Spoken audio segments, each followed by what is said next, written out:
Thank you very much. Welcome to Punchline Africa Television, broadcasting all the way for 6 good years. We have made a very serious impact. That's why I'm smiling this morning. Thank you very much, Tawish, for being there. We are still on duty. I told my friends that I am the only one who does not go for holiday. Generals don't go for holiday. They just take a nap. I don't know whether you knew, when you are in the army, you don't go for holiday because the enemy could attack you today. And you don't go for holiday. Most of us will go for holiday when all of you have finished your holidays. Enjoy the first new year everywhere, the coast, where enjoy with peace in Buhungu across in Western. The people have descended on the community. My community is in chaos. Today, they have descended Atoli, Malala, another mafia called Ruto. They are all there. Oh, my tribe. Oh, my Luya tribe. Oh, oh, my Luya tribe. My Luya tribe, even in Uganda, we have the same problem. But there is one thing that we Luyas have, and which you must not take away from us. And Tawish, don't laugh at me. It is unfortunate, is it? If I had chosen not to be born in this tribe, God is the one who chose. My Luya tribe, my Luya people, we have a problem. For us in Uganda, across, we supported, and we are very nationalistic, by the way. We are the only tribe in Uganda that supported Obote. 100%. They hated us. Most of us are here talking in exile because we supported Milton Obote up to the end. Up to today, we supported one party called Uganda People's Congress. Luya! We are very nationalistic, by the way, Tawish, better than Masai, you know. So don't start laughing at us. I don't know what has happened to my friend, my relatives, our younger relatives who left us. You know, we are the kingdom. We are the kingdom. I come from the kingdom called Umukuka. You look at my face, it looks exactly like a leader. I would be a king if crowned here, back in my village, because I took all the rituals of circumcision, the rituals that all Luya people come to us, to our district, to get permission before they can do one important ritual of circumcision. You cannot touch any male over 18 years in Luya community without seeking permission from Mathanga's clan. We have the powers even to tell other people who are going wrong that once we clap the hands like this, Malala could run mad. I'm telling you now. Malala could run mad and start beating people in those Kakamega city. So I don't want Atwoli to use the hands. Atwoli just use the good leadership of a leader. Bring these guys. Don't clap your hands yet. We shouldn't lose a man to start counting trees. Malala could start counting the trees along Mumias Road. Because we have got ancestors. So my Luya people have a problem this morning. What is the problem?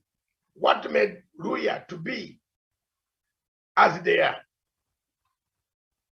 We have very difficult questions this morning to answer together with Tawish. Welcome to the show from Narok, Tarish, Olesa, Sana, Samuel, the man himself, the great Maasai who migrated from the mountain of Elgon. If you come to my country, in Mbale, there are so many Maasais, Maasai. We don't have Tawish, but we have Maasai, we have Lenana. We have Kakai. Have you seen that? We are relatives. You came from there. The father was the son of Masava, is your father. I was telling Olokina that he doesn't look like a Masai, he looks like a Mugisu. The only problem is Olokina's hair is funny. I've never seen a Masai with hair of that nature. Either he wanted to become a warrior, but Senator Olekina of Narok changed is now in Buhungu today. So thank you very much, viewers across. The year is ending 31st of December, the year of our Lord, 2021. 2022 is a few hours from now. What is it that stood out for you? Wherever you are in the world, you can phone us, reach us on this telephone number. I've removed the red sticker and now it is brown. Reach us on this number. Call us on +254 795 638 145. Hotline waiting for you, and tell us more what stood out for you. Tawish, good morning. Very good morning indeed to you, Dr. David Masanga from the Political Command Center. And good morning to all our viewers watching this program in Kenya, Africa, and the rest of the world. It is my great pleasure, Dr. to join you today, of course, as we do the last show of the year 2021. It has been a year like no any other. Of course, we've been dealing with so many things, including the politics in this country, the COVID-19 pandemic, and so many of the successes and the challenges that we have experienced, of course, as a nation and, of course, as a region, that is the continent of Africa.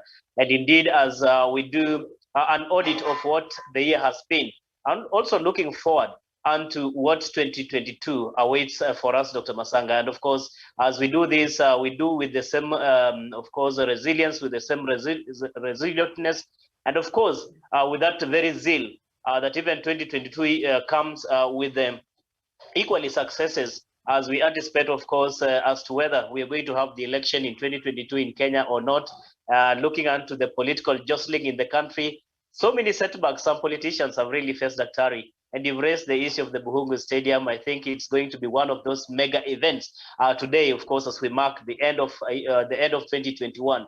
We are waiting to see how this is going to, of course, make changes in as far as the political landscape in Western Kenya and largely in the entire country as far as the Azimio la Umoja is concerned. Dr. over to you. Tawish, what exactly is going on in Buhungu is something that has caught my eye. But before we come to Buhungu, let's come back to what stood out for me. Several things stood out for me as far as the legacy trend of President Uhuru Muigai Kenyatta is concerned. President Uhuru Kenyatta first this year started with the BBI on a high note. I am going to speak about the BBI on a high note because I see and I predict, and I want to be on record, that if Kenya does not do the BBI, President Uhuru Kenyatta would have left us halfway in Mediterranean Sea while we want to catch the island of Sicily. President Uhuru Kenyatta would have left us halfway in Earth River when the crocodiles, which Tawish knows very well, they flow through his place. They are very dangerous. President Uhuru Kenyatta would have left us in Mara halfway when the lions are chasing us. If he leaves us without concluding the BBI, without putting this nation together, without putting this nation united, without making sure that the political rules, tempers are down, Mr. President, you would be doing us a disservice. The entire Africa will be at your neck to make sure that this country has a peaceful election and it remains peaceful without divisions. So what stood out for me is BBI. The BBI was a centerpiece of the Jubilee administration after 2018. Uhuru Muigai Kenyatta, President of the Republic of Kenya, His Excellency, together with the former Prime Minister, His Excellency, the Right Honorable Prime Minister, took one step that was very significant in Africa. They shook hands. They stood together, shoulder by shoulder, inch by inch, soil by soil, and said we need to have a united Africa. A united Africa begins with a united, integrated Kenya. A Kenya without tribes. A Kenya without ethnicity. A Kenya without all these fights of power-hungry wizards. People who are interested only in power, chasing power, as if you can do nothing. If you have made money corruptly, why don't you eat this money and keep quiet? Why do you want power? Because you want power to corrupt and then protect your ill-gotten funds that you have. But if you made your money peacefully, and you have nobody that is looking at you, or will say, hey, bring back my money, you don't need power. Bill Gates has a lot of money in the world. But I tell you, Bill Gates is not seeking to be the president of the United States of America. If Bill Gates wanted to become the president of the United States of America, he would get it. He has all the money. But because he made his money humbly, he doesn't want to get involved in politics. He only involves himself in giving people handouts, good things, but you have made money violently. You have made money and left people crying. You have left people who have been brutalized. You have left people without their homes. You have grabbed people's land. They die when they have not slept in their houses. You want power. I tell you, God is not stupid. God acts and acts very decisively. The BBI is the centerpiece that stood out for me. And when the court nullified BBI, I was taken aback. But I said, if we don't do the BBI, if Kenya doesn't do the BBI, don't blame yourselves. I always quote this Paul letter to Philippians, that I'm a Gentile preaching to the Jews. And Jesus said, don't cry for me, the mothers of Jerusalem. Cry for your children. Tawish, back to you. That's what stood out for me in 2021, the cancellation and nullification of the BBI process that had cost money, quite a huge amount of money, resources, and time was a setback, and it stood out for me. That's one of my things that stood out. Back to you, and you tell us what stood out for you. Thank you so much, Dr. Ari, for your remarks. And indeed, a lot has happened in this year, 2021, including that which you have mentioned. But largely, I will say that what stood out for me is the fact that the handshake between former Prime Minister Raila Odinga and President Uhuru Kenyatta about over 3 years down the line now has really has stood out. Stood out in the sense that there are so many people who had, of course, cast aspersions, people who had not hoped that the handshake between President Uhuru Kenyatta and Raila Odinga was not going to live this far. But they have been able to prove the naysayers wrong. They have stuck to the promise they made, of course, to the pledge they have made, really to unite the people of Kenya. Albeit the challenges that you mentioned, Dr. Masanga, about, of course, the Building Bridges initiative and the setbacks that it has witnessed so far, we are still hopeful that the Building Bridges initiative still remains that very, very critical and important discourse that must be undertaken even come 2022. But away from that, Dr. Masanga, there's also this aspect of the maritime dispute between Kenya and Somalia. And I want to say that it stood out for me because of the position that President Uhuru Kenyatta did take on this particular matter. Because again, if the president was someone who was wavering, person who had not stood to his gun, then we would have seen perhaps Somalia take the part of the Kenyan waters as part of their territorial land or waters. So I really appreciate that President Uhuru Kenyatta was able to live up to the expectations of Kenyan and to live up to the pledge and promise he made to safeguard the constitution and protect the sovereignty of the Kenyan people and the Kenyan nation by making sure that not a single inch of Kenyan soil or waters really it goes to any other nation. And that to me is very a good gesture coming from President Uhuru Kenyatta. There's so much also when it comes to the resilience from the Kenyan people, and of course, in as far as the COVID-19 pandemic is concerned, it is one of those problems that have really disrupted the lives of our people, the economic lives, how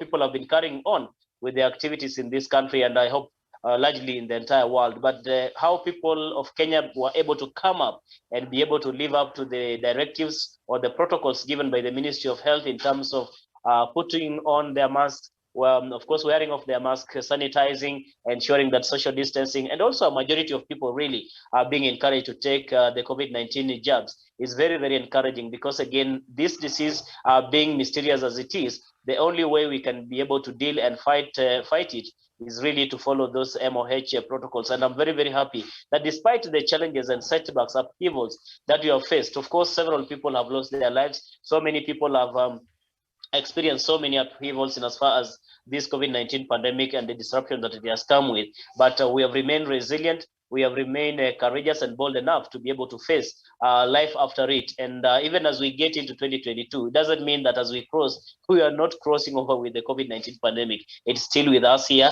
And I hope that the Kenyan people, as much as the entire African continent and the entire world, will be able to continue following those directives so that we can be able to save our lives and we have a very healthy nation, continent, and the globe, Daktari. There are so many things also when it comes to politics in this country. We've seen the jostling, people, of course, crossing over, and others, of course, like what I've seen with Deputy President William Ruto.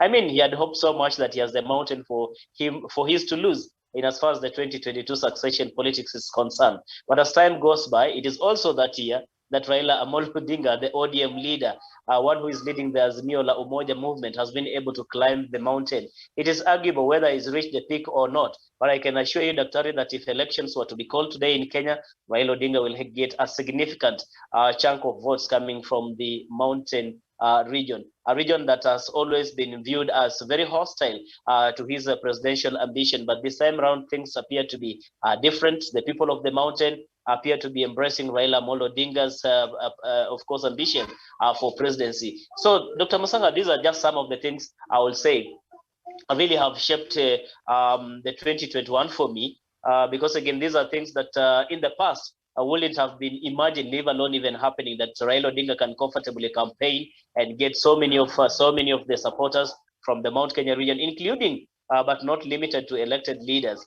That in itself is really telling, and it is a case for worry, especially for Deputy President William Ruto, who all along thought the mountain was his to lose, that nobody else can climb the mountain. In fact, he went to an extent of even claiming the mountain to be his bedroom, Dr. Masanga, quote unquote. And so these are some of the things really that have shaped the 2021 in as far as I am concerned. Dr. I submit. Thank you very much, viewers. First of all, let's look at a next, as Tawish has said, he has touched on Somalia. The issue of the border boundary between Somalia and Kenya, the maritime border boundary, is something very, very crucial that Africa must look at. it is also one of the key points that still linger and remain fragile in the Indian Ocean enclave. Two, the war in Somalia still takes a lot of my sleepless nights. It gives me quite a lot of sleepless nights that we have fought this war since 1991. The war in Somalia can never end. It looks it's not ending today. It does not look like we make progress. Is it because Africa is Africa? Why is it that the war in Somalia cannot end?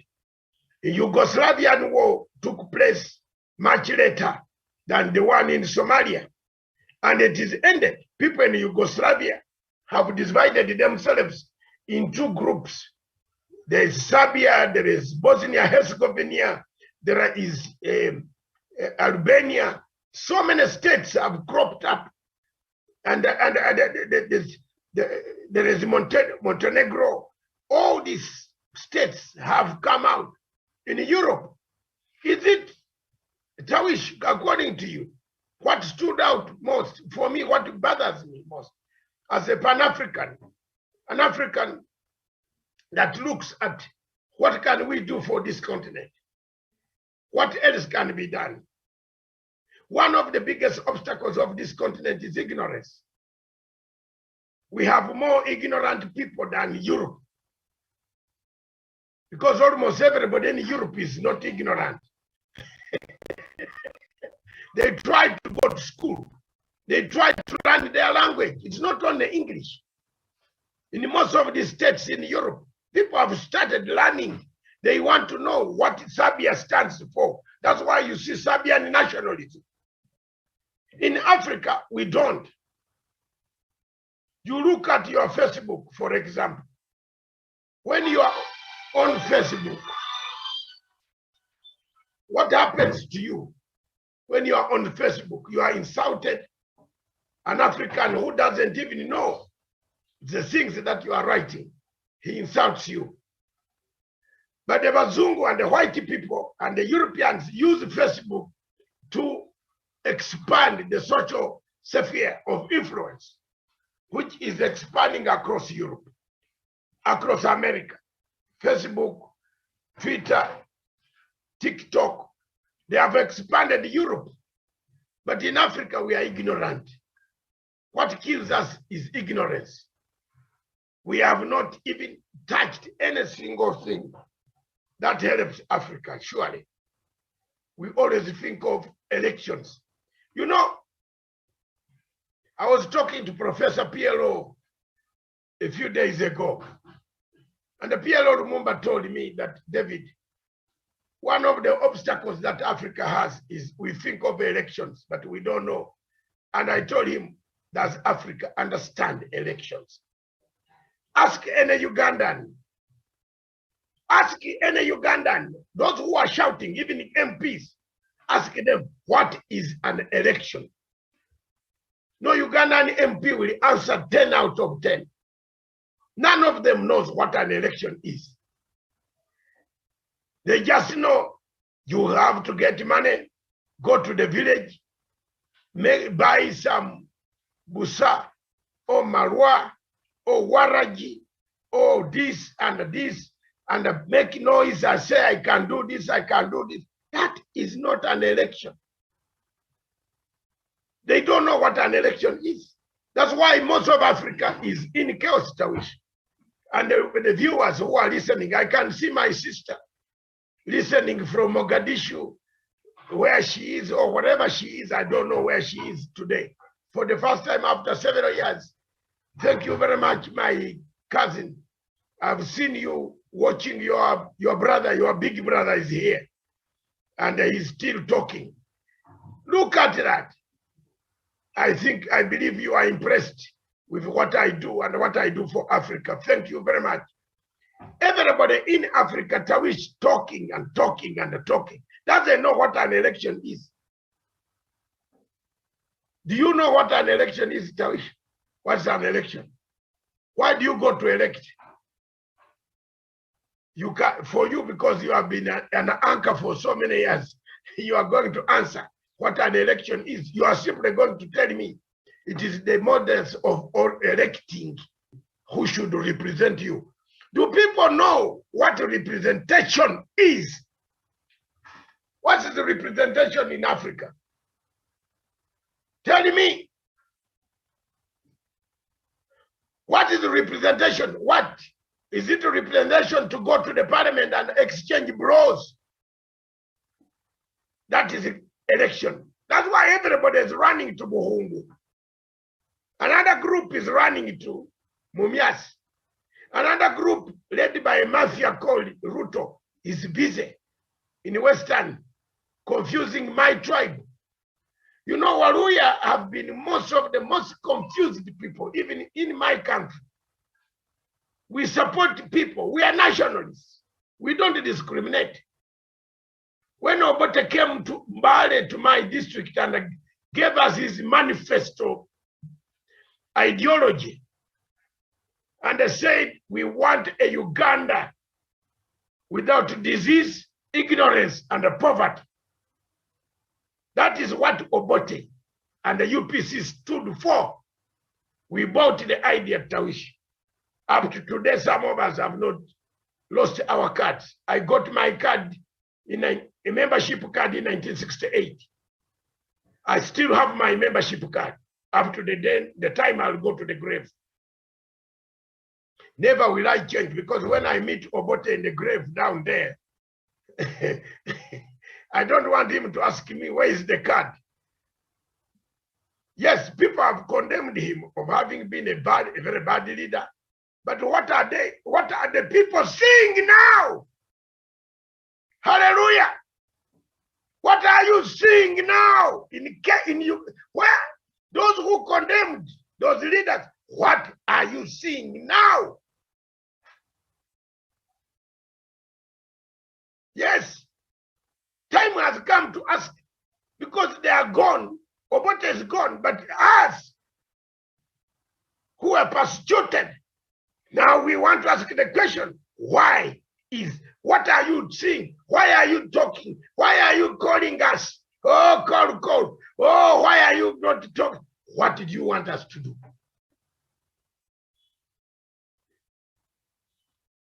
What? Some people in Kenya are saying, I wish Moi was here. Isn't it ignorance in Africa? Tawish, can't you laugh a bit? Today is the last day. Laugh a bit, my brother. Ignorance. There are people in Kenya who are saying, I wish Moi was here. There are people in Kenya who say, I wish Jomo Kenyatta was here. Some people would not be insulting a president. Isn't it? You can't insult, besmirch, prostitute the name of President Uhuru Muigai Kenyatta and remain here walking and calling yourself the Deputy President of Republic of Kenya. Shame on you. Shame.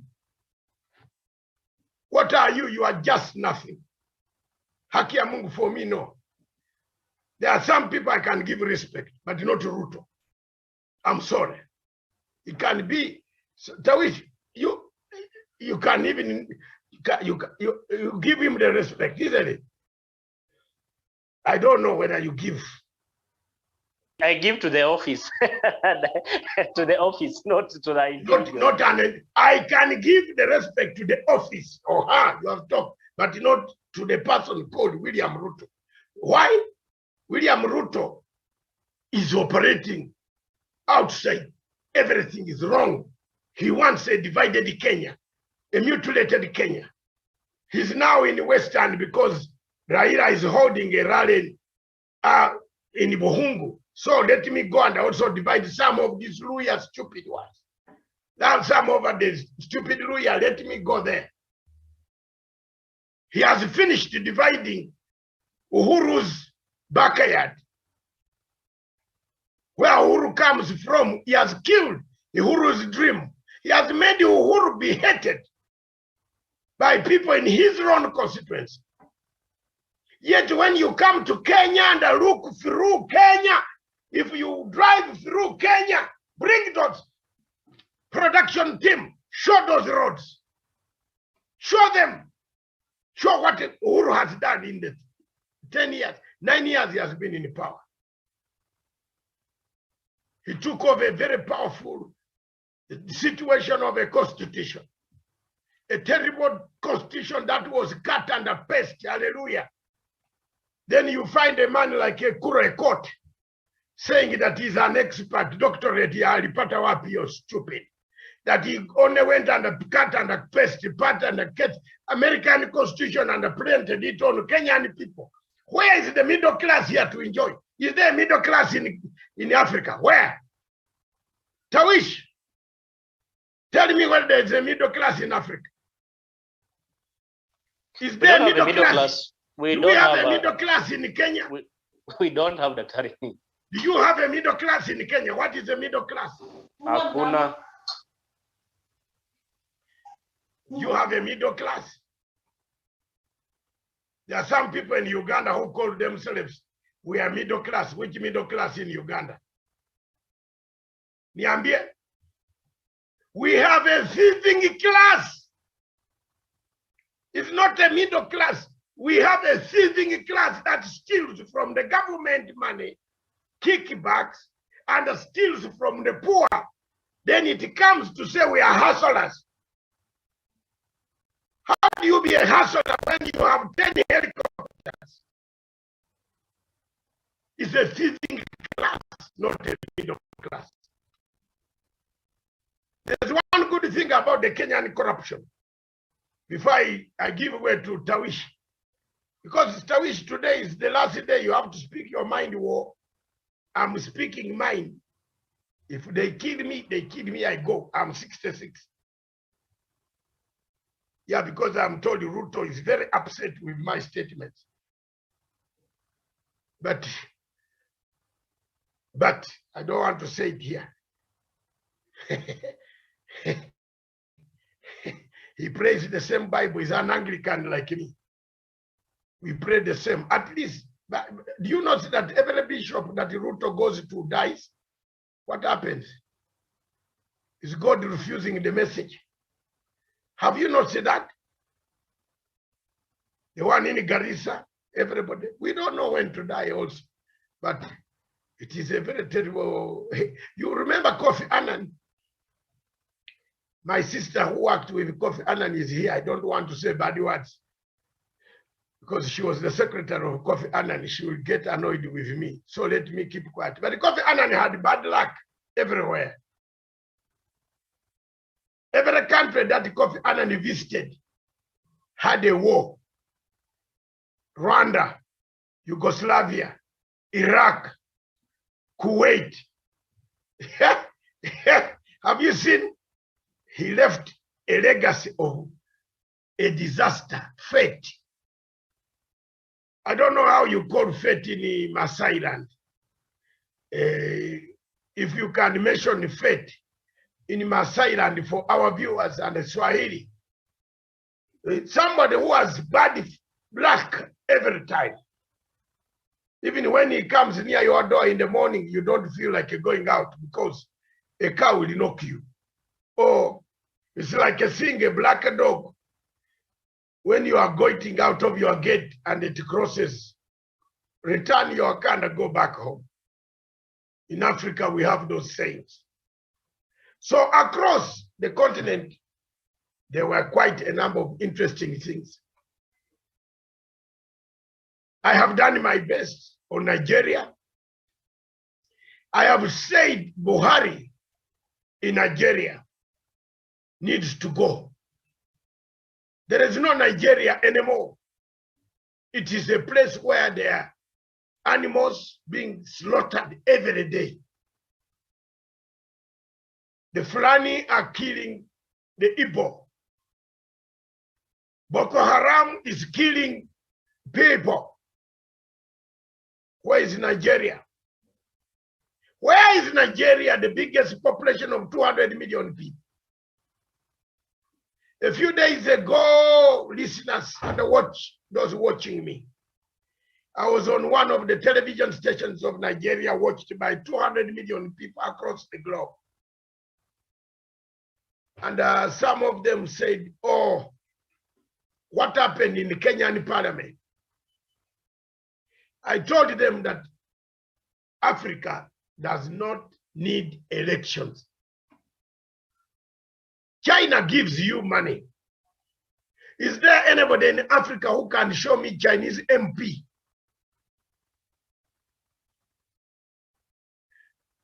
Anybody listening out there? Do we have Chinese MPs? Is there a house of members of parliament in China parliament? I've never seen a China parliament built for China to discuss. I have seen the Communist Hall, where they come once in a year and they lend money to all of us. They have bought the entire Africa. China has bought entire Africa, but they don't have members of parliament. But for us in Africa, we have a problem because we are ignorant about democracy. We think democracy, Socrates told us that we must have elections every day. That if you refuse to conduct elections, America will come and say we are overthrowing you because you have not conducted elections. Until last year or this year, at the beginning, elections in America became very useless. Kawish, if you are ready, you can take on. That's so far my stand. That's so far what I have done. Let's take a break, and production team bring the pictures of the roads that President Uhuru Kenyatta construction infrastructure, the roads, the housing, bring them. Let's pay homage to the legacy trend. Is it good morning?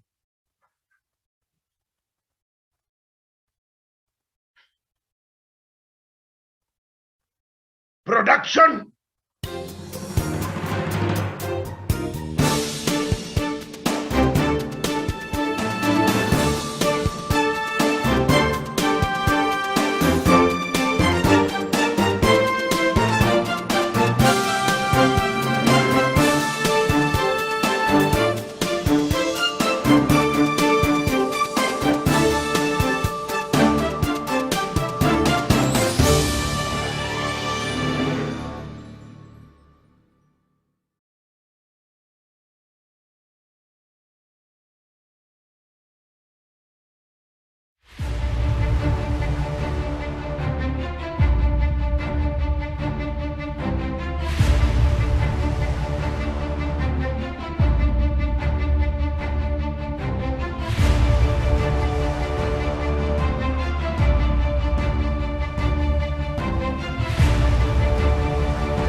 Infrastructural development is one of Kenya's key economic growth pillar, which has seen massive public investment since the year 2013.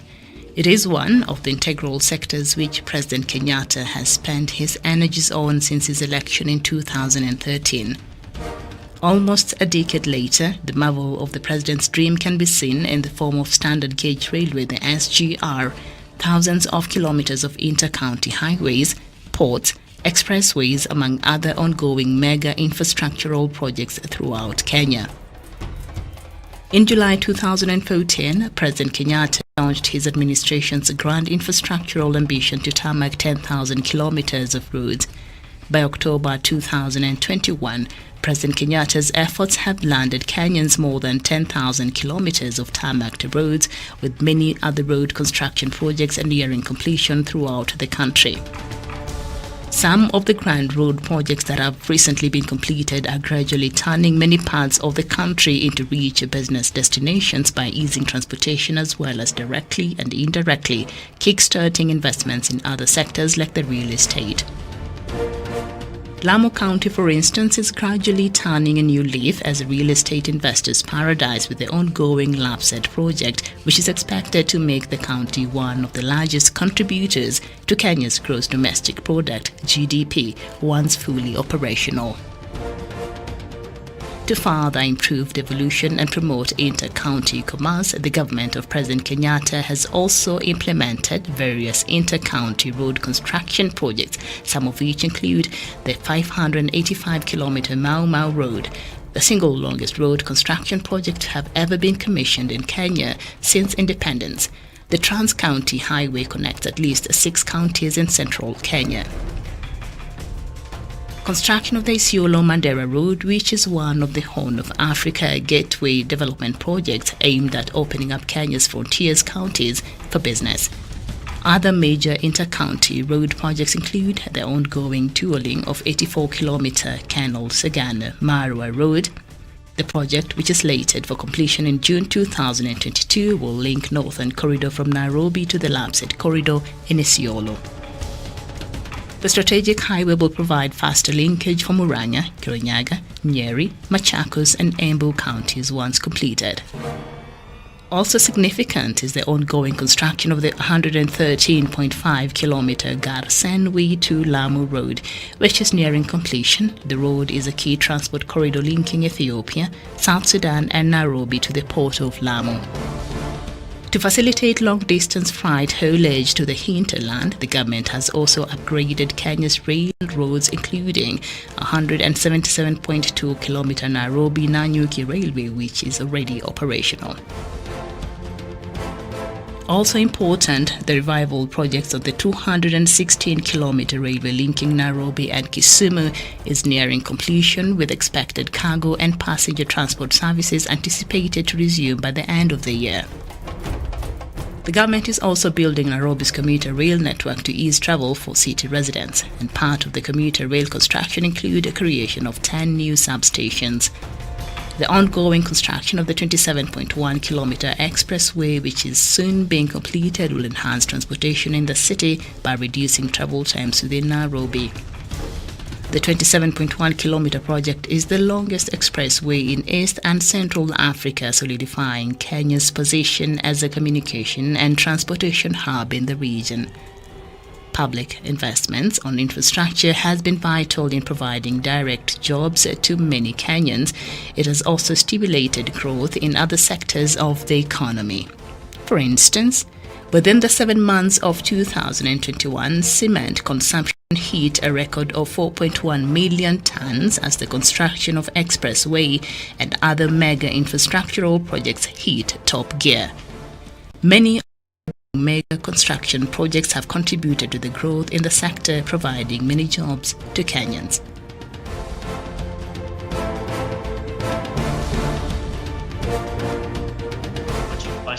Punchline Africa TV, the program Africa Unfiltered. And of course, before we went on a break, Dr. Masanga and myself, of course, were just looking onto the things that, of course, define the year 2021, especially right here in Kenya, and what President Uhuru Kenyatta has been able to achieve in as far as his legacy is concerned, and some of the stumbling blocks that he's been able to experience in the journey, of course, to secure his legacy, including, of course, the politics around his deputy, that is Dr. William Ruto. But away from it, of course, Dr. Masanga has also highlighted most of the successes that President Uhuru Kenyatta has really overseen in terms of course, uniting the country through his handshake with Raila Amolo Odinga, the former Prime Minister, the developmental projects in as far as the SGR is concerned, of course, road connectivity, connecting the people of Kenya to electricity, and so many of other developmental projects in the country. And as we head into 2022 general election, of course, there are so many things, and of course, so many things regarding or around the 2022 succession politics. And what is it that the Kenyan people really need to prioritize even as we close the year and get into the new year? Is it about just having the election, or is it about reconciling and uniting the people of Kenya first as the priority? So those are some of the things, of course, we have been discussing here with Dr. David Masanga, and would like, of course, to get your views. The hotline number is +254 795 638145.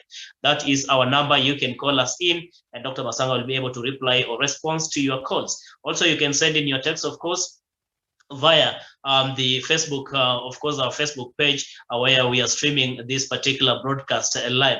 Dr. Masanga, just before we went on the break, of course, you are highlighting about what President Uhuru Kenyatta has been able to achieve, looking into the revival of the Kisumu port, looking into that, of course, the rail from Nairobi all the way to Naivasha and to Kisumu, one which was launched just a couple of days ago. And we understand the people of that side of Kenya are really enjoying, particularly during this festivity season, with the price, of course, tagged at 600 Kenya shillings only from Nairobi to Kisumu and vice versa. Also, there's that question of the SGR. Of course, so many people have really taken pride of what President Kenyatta has been able to achieve in his administration. The SGR was just but something we had dreamt for a very long time, but now the Kenyans and also the tourists can be able to move from Nairobi to Mombasa and vice versa, of course, using the SGR.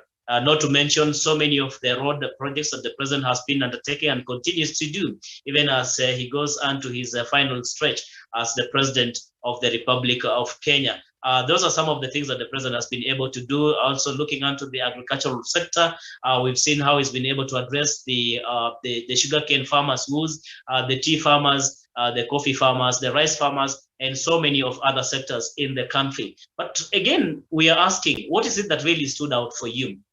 Looking onto all these, what is it that stood for you when it comes to politics, when it comes to developmental projects, when it comes to Kenya's diplomatic relation with the rest of the world? What is it that stood out for you? As for me, Dr. Masanga, I would quite say that I've been able to move around the country. Of course, in the course of this year, I've been able to witness myself some of the developmental projects that President Uhuru Kenyatta has been undertaking to a tune of hundreds of billions of Kenya shillings. And all this is not for any other thing but making sure that the Kenyan people can get value for their taxes, can get value for their money, and can be able to really to realize the pledges and the promises that President Uhuru Kenyatta's administration really made as they were campaigning for office. And even if today you are to go to Mombasa, look at what is happening over there, you to go to Lamu, you go to the rest of this country, so many industries that had collapsed really have been revived. And that means essentially that the people are able to get job opportunities. And we just opening up the country, opening up job markets by making sure that these industries are up and running. And that is what the president is doing to make sure that even when it comes to the case of job creation, that through the opening up of this revival and opening of so many companies in the country, that our young people, mostly even those who are educated and do not have jobs, can be able really to get their jobs. This in itself also is very, very important. There's also that question of the housing project, which I think, Dr. Masanga, we haven't quite touched on this program today. Of course, this will be our last show today, being the end of 2021.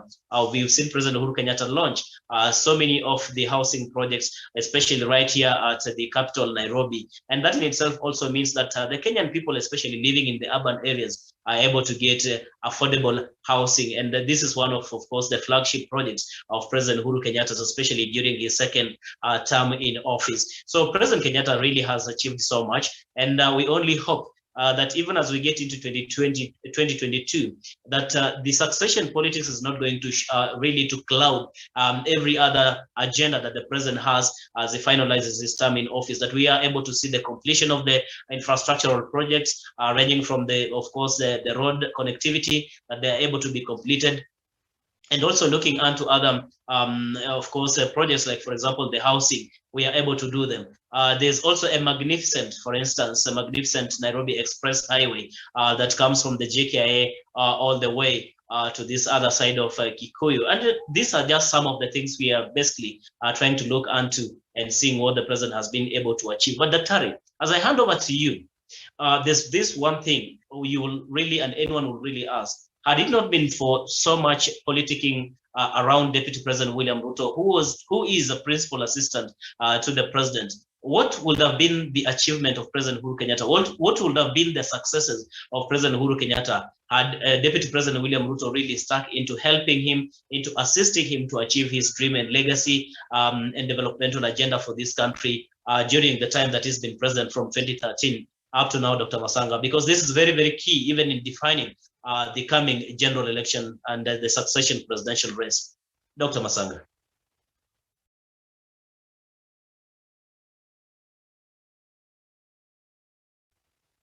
Daktari, suppose you're muted. You're muted, Daktari.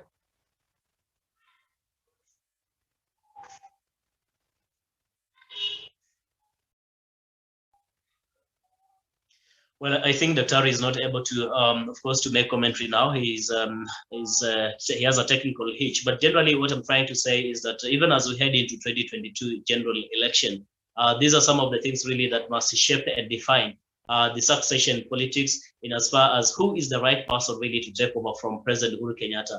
The Kenyan people appear to be confused.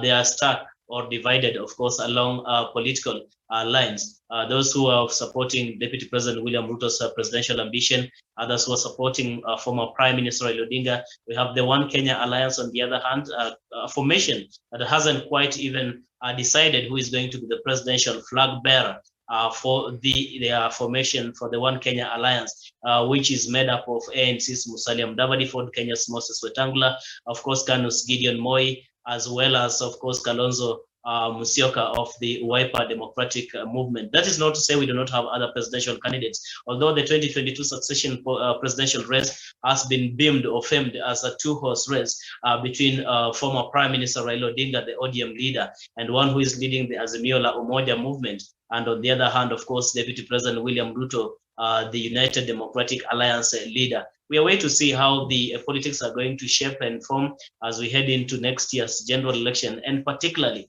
what is it that the Kenyan people should be looking onto? What is the character of the person that who should be taking over from President Uhuru Kenyatta come 2022 general election? There's an aspect of competence, there's an aspect of integrity, there's an aspect of people who have the willingness and the desire really to unite the people of Kenya. And this has been the debate really, that who has that willingness and desire and commitment to make sure that in as much as we are in this competition, the people of Kenya remain united and they remain tribeless to an extent that even as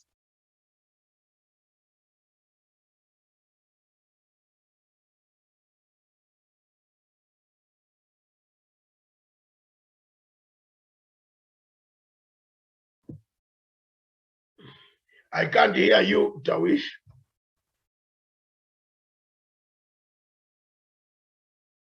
Tawish, you have switched off. Dr. Masanga, I don't know if you can hear me. Yes, I'm now hearing you. You switched off yourself. No, I don't know what happened with the gadget. I just saw myself being muted while I was talking, really. I didn't do that by design. But again, Dr. I was asking you, we're talking much of the succession politics as we head into 2022 general election, because again, this is a topic we can't quite evade. And looking onto what the president has been able to achieve, one will argue that we want a person who will be able to continue with the legacy of President Uhuru Kenyatta, one who has a commitment and a desire to unite the people of Kenya. And looking onto the political ring as it is today, Dr. Masanga, what will be the advice you'll give to the Kenyan people as we head into next year? And even as we anticipate that we could have the general election in 2022, because again, this is very, very important and critical, a topic which we cannot really ignore or even avoid that time. For me, before you go to talk about elections, whether elections will be there or not, it is up to you Kenyans. But for me, David, if I were in power in this country, I would not attempt to do anything called elections. Because this election already, there is something which is very, very, very, very bad. The road is mucky, bumpy, full of infested with crocodiles. The water is full of crocodiles. Look at Chebukati program. Chebukati now is only telling people to come and register. Yet registration in Africa is a continuous process. It should have started in 2017. These officers sit there in 2017. From 2017, they eat the money.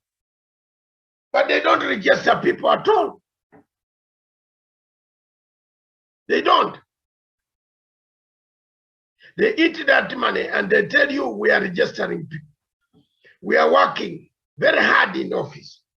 So what do they work? Where do they work? What work do they do? We are now rushing to say, January, register. because Ruto found out that the numbers that he expected, the youths that have been following him are not there.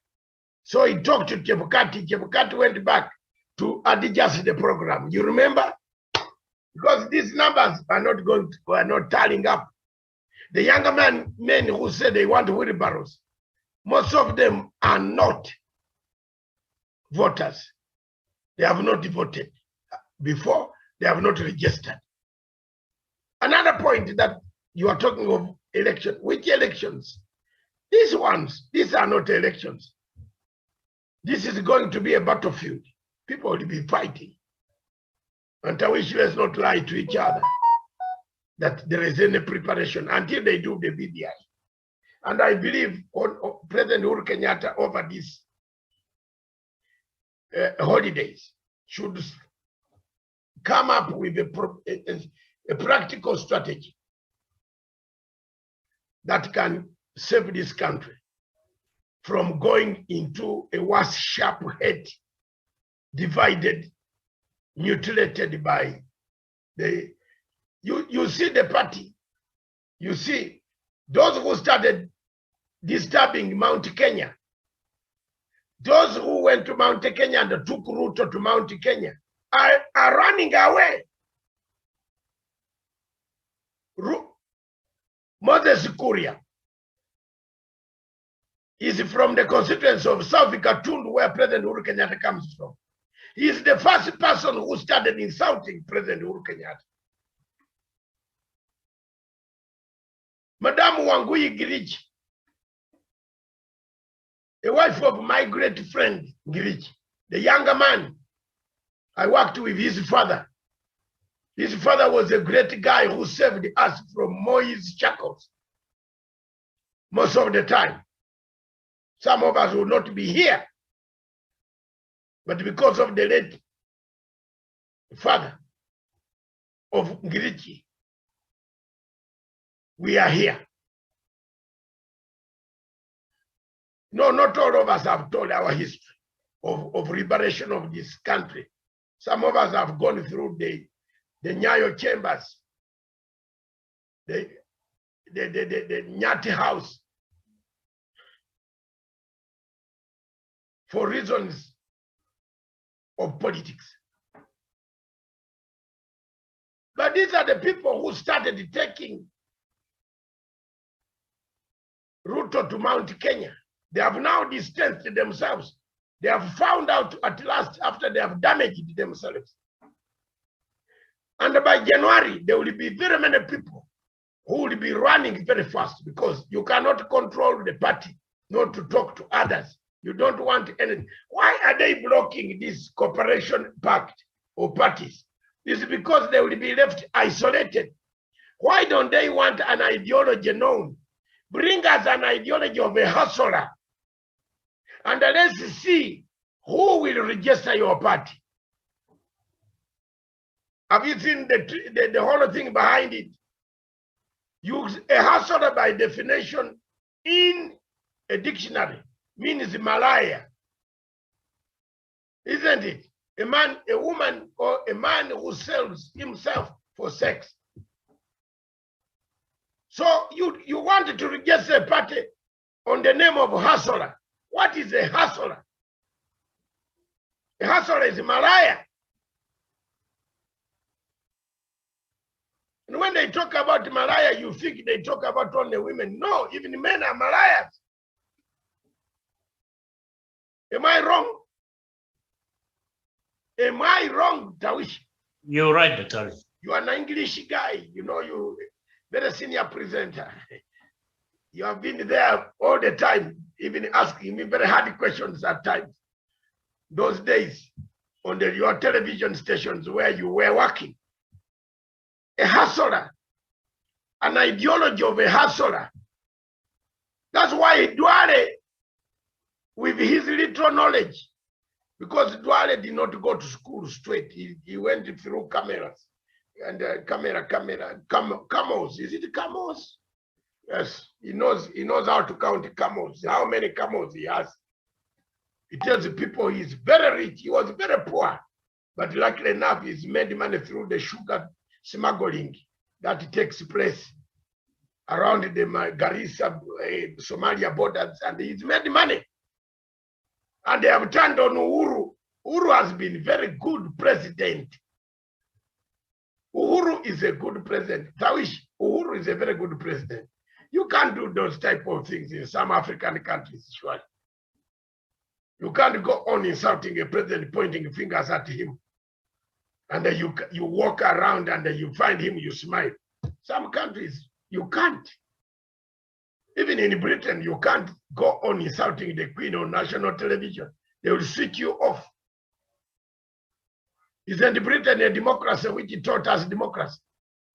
Can you go to a national television in Britain and say, Queen is this, Queen is this, Queen is this? They will switch you off. But here, people insult Uhuru Kenyatta like where they want. And then they come back to pretend, oh, the president, I like the president. I and the president are very good friends. And he opens his teeth that we are very good friends with the president. The president you insult every day, how do you be friends?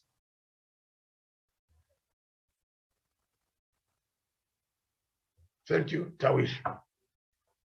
These elections might not be there. 2, another thing that stood up as we finish and I conclude, is this man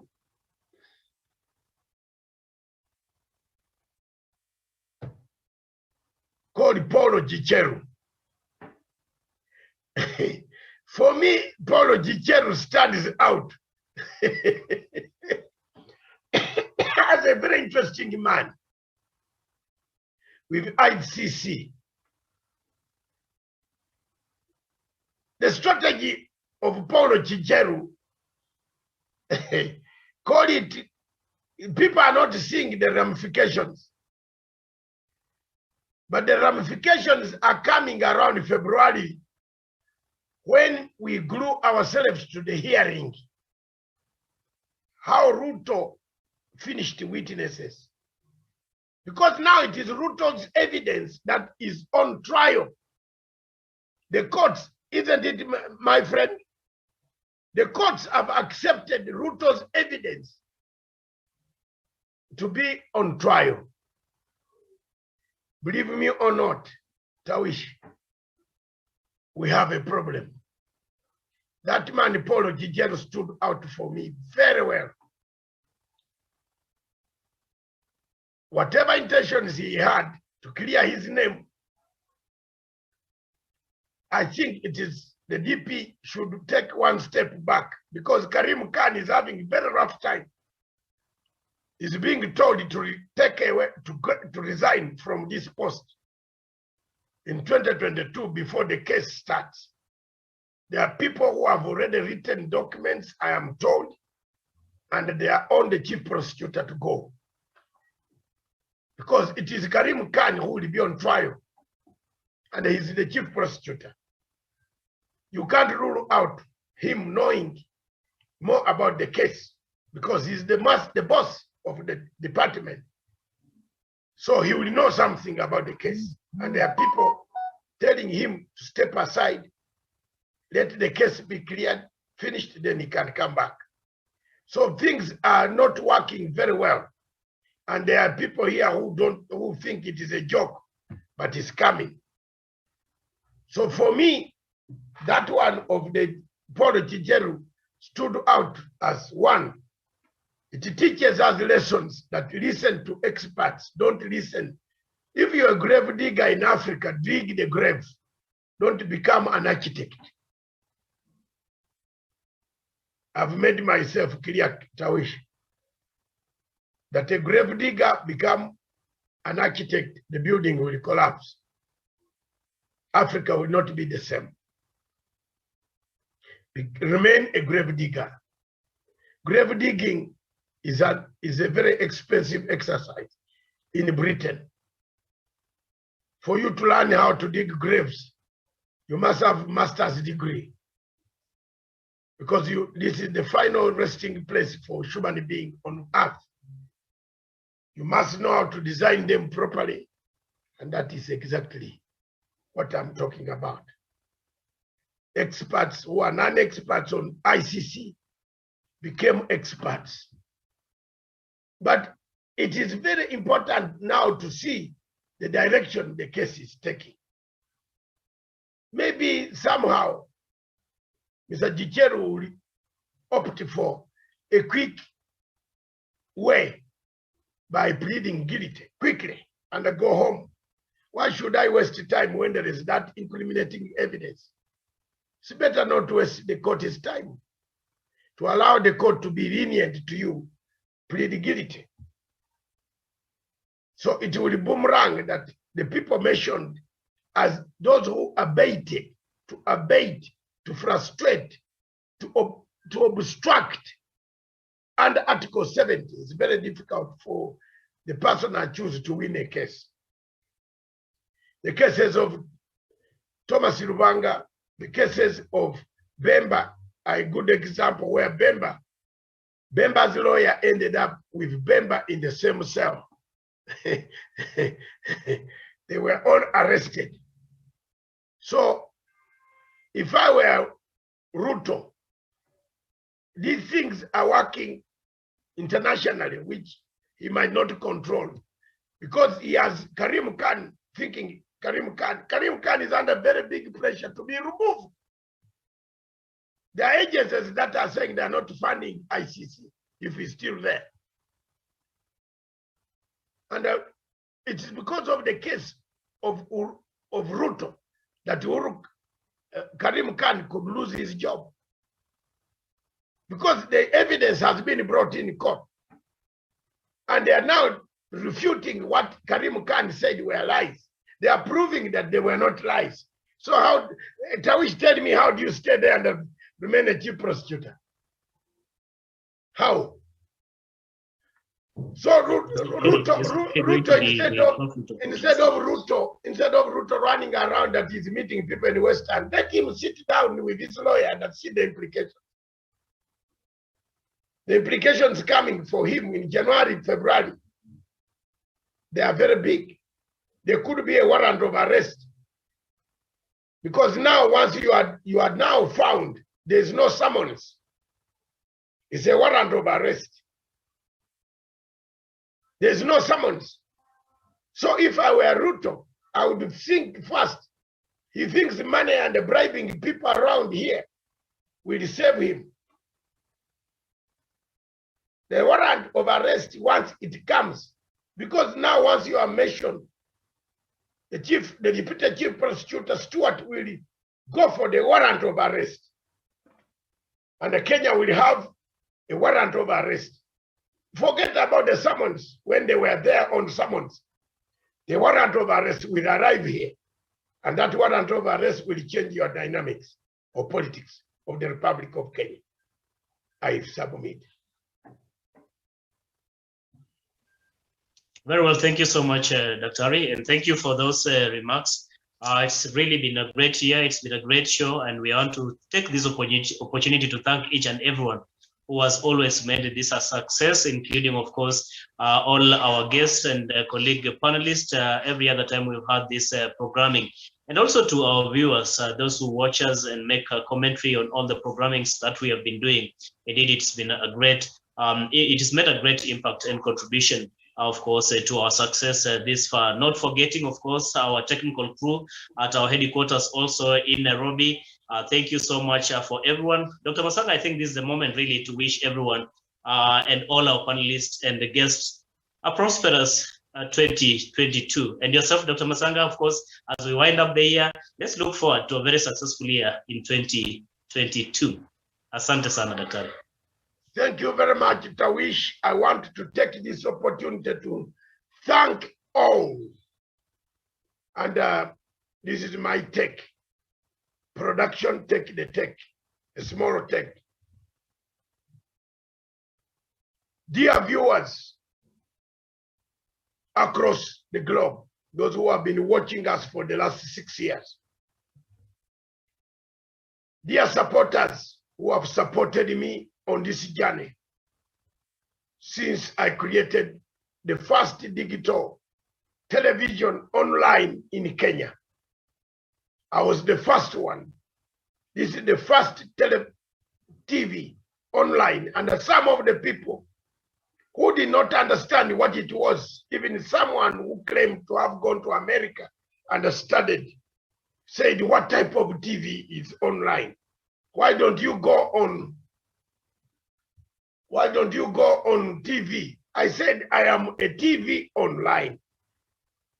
It was the first. I know a friend of mine who claims to have a lot of things and a very powerful near people. He didn't know the meaning. He was undermining my television. That why is it online? What television is that?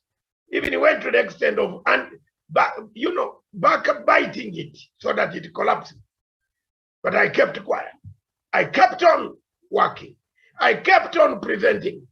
I kept on Gambia, the Gambians, the Kenyans, in hundreds and hundreds and millions who have watched.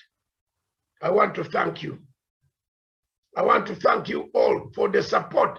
They are supporters of mine, those who have helped me in terms of financial existence to be able to support this team. Our team is not commercial. We don't take adverts. We do this thing out of my pocket. And I want to thank those who have helped me. Those who have come to my rescue.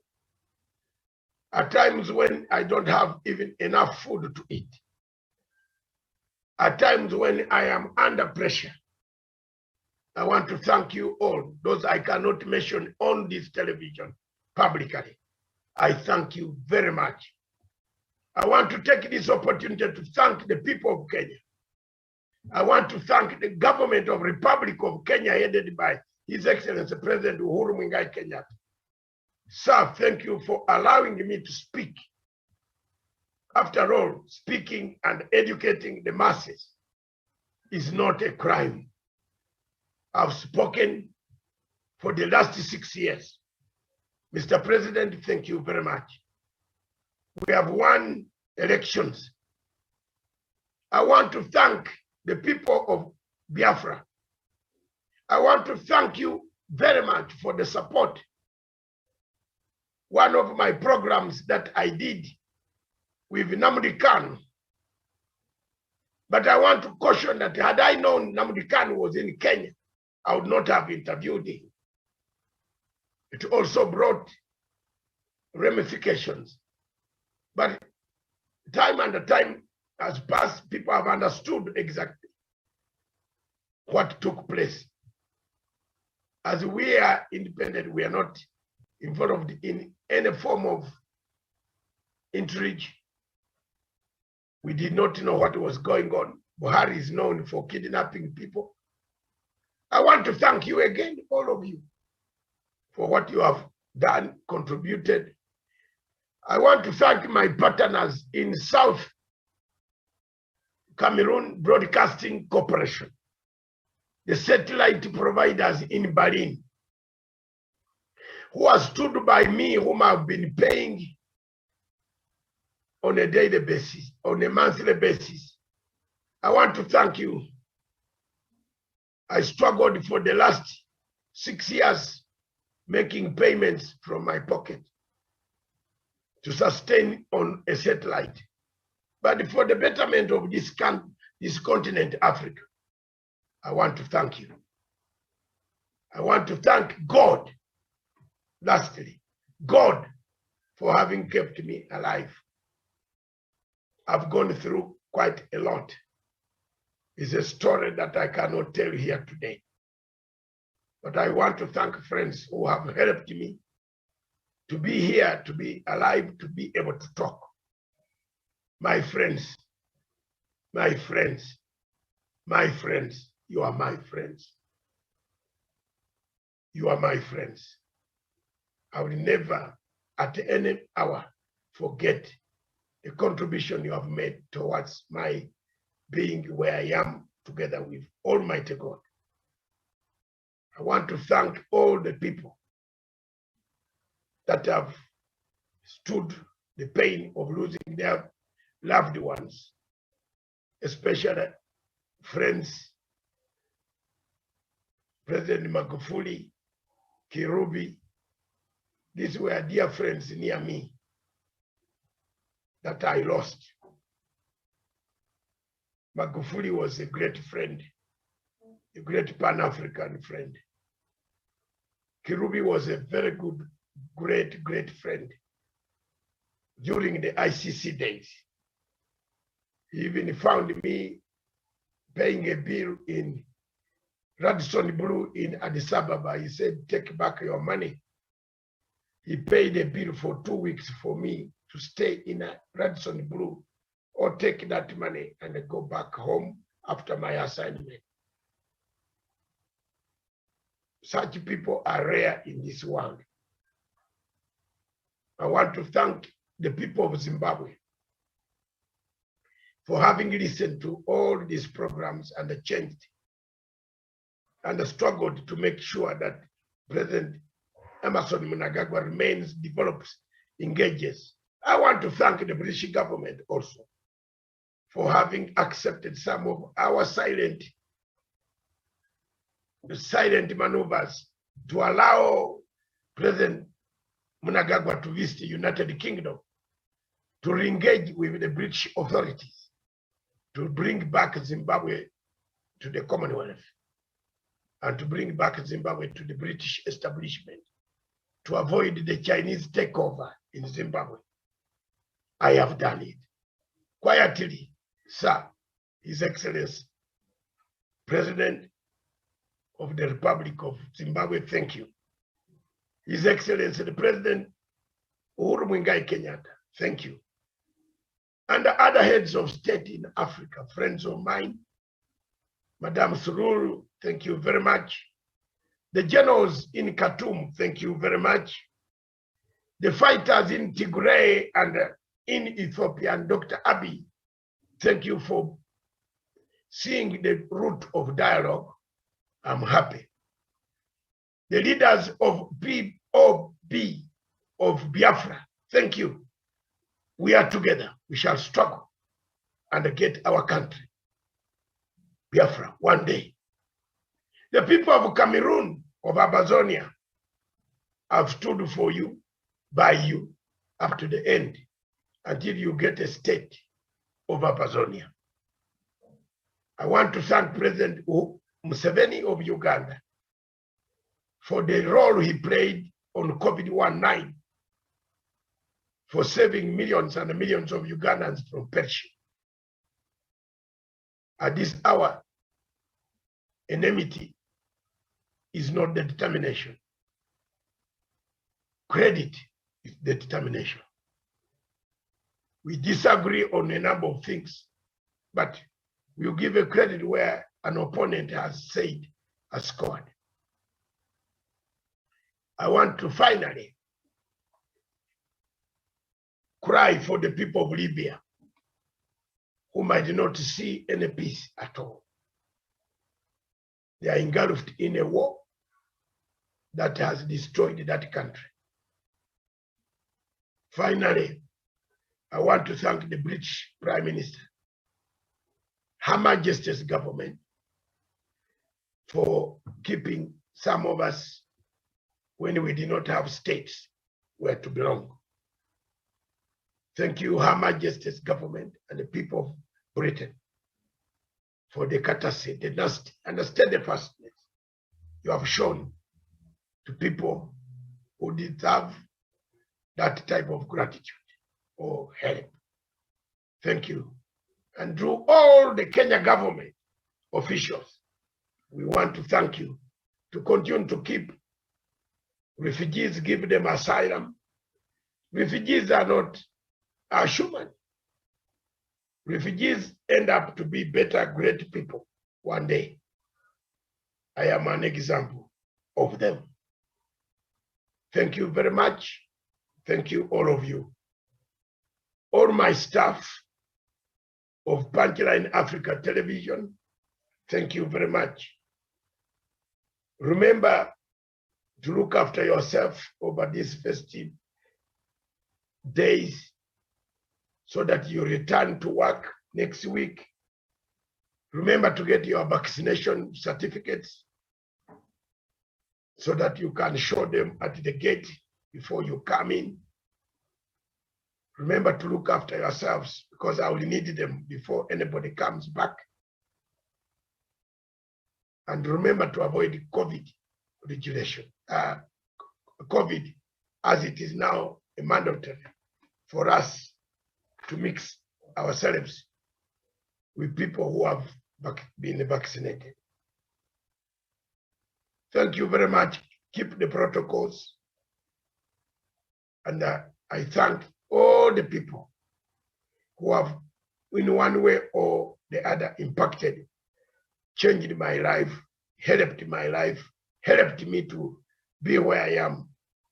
I thank you. All my doctors, my nurses, everywhere, every place that I might have gone to, here and there, I thank you. Thank you very much. This station, therefore, and lastly, before I said, I want to thank my wife, my children, for having prayed for me and having prayed a prayer for God to keep me.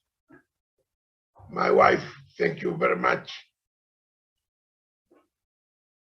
I know you are in a cold place, but don't get upset. Conditions have made me to remain working. I'll remain working until the other team comes back, and then thereafter I'll take my holiday. I don't take holidays. Generals don't sleep, don't take holidays. Generals take naps, a nap. That's why Tawish, I'm still here. You and I, we are here. And on Sunday, 2 p.m., it will be a good show after New Year. The first show at 2 p.m. Fred, you are hearing this. Fred and I and Tawish, we shall be going off. Then the other team can come of Stephen and Miriam to take over next week. For me now, here I am. I don't usually celebrate much. I just drink water at 12 midnight. 1 minute past midnight, I'll drink water. Tawish, I used to drink alcohol. I no longer drink. So I'll drink water and I thank God for having passed me through to another year, 2022, where Ruto will lose an election very badly. Thank you. This station, I can't go without mentioning that guy's name. Guy is not a boy. Hey. Thank you very much, Kenyans. Thank you, Tawish. Thank you, all of you. Thank you, production team headed by Stephen Opi. I hope you are here. You are seeing us from Buhungu Study. If you are not in Buhungu, you must be in Siaya. It would be very important on Sunday, all of you, whether you are in production team or wherever you are, you must put on your Zoom and be online. That is an order. And spread that message, Mr. Fred. 2 p.m., all of us will be on Zoom. We need to do a final New Year program, including everybody, wherever you are in the villages, where you have gone. Thank you very much.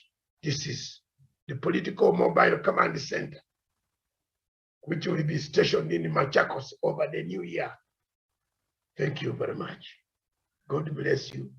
God bless your family, Tawish. I am here. I have not gone anywhere because the conditions are conditions. Don't engage yourself in too many people crowds. Some of the people have lowered their guard. Look at Buhungu Study. everybody is talking without a mask. So we are bound to have a lot of difficulties from there. Thank you very much. God bless you. Thanks. This station is for Africa with Africa biker.